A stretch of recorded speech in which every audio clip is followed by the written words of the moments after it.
श्रीमती लेखा वर्मा जी की पुस्तक अमृत कलश का आप सभी के मध्य आवरण करने का मुझे अवसर प्राप्त हुआ, जो कि हो चुका है।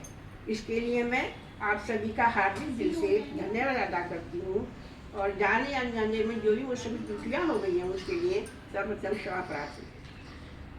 आपकी विशेषता बताना चाह रही हूँ।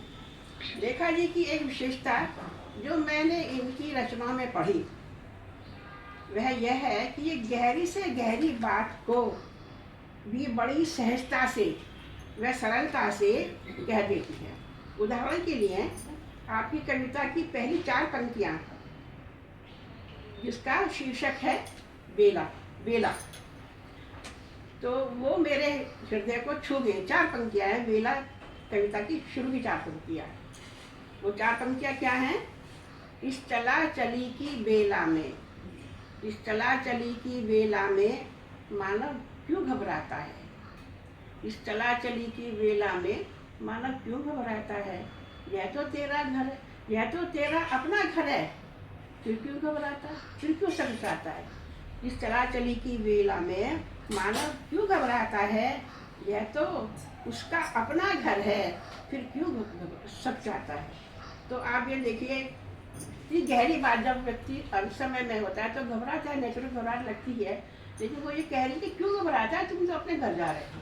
तो किस गहरी बात उन्होंने सारे जहाँ से आए थे वहीं जा रहे।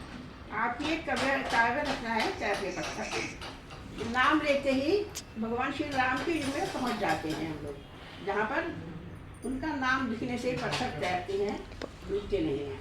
परिणाम से जो पत्थर नाम लिख के पत्थर तैराए गए थे, उससे एक पुल तैयार हो जाता है, जिससे इबादत है ना सारी समझ पार कर जाती है।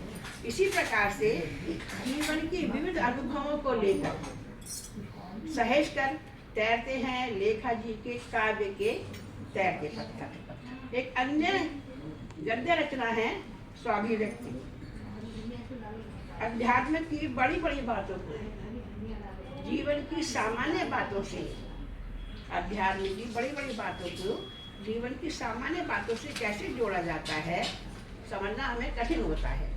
लेकिन जिस सहजता से, सरलता से आप यह दूरी तय कर जाती हैं, इनकी ये प्रयास प्रशंसनीय है, सराहनीय है। मैं ईश्वर से यही प्रार्थना करती हूँ कि भगवान इनको दिन दूनी रात चौगुनी सफलता प्रदान। बहुत सुंदर भाभी, बहुत सुंदर, बहुत सुंदर।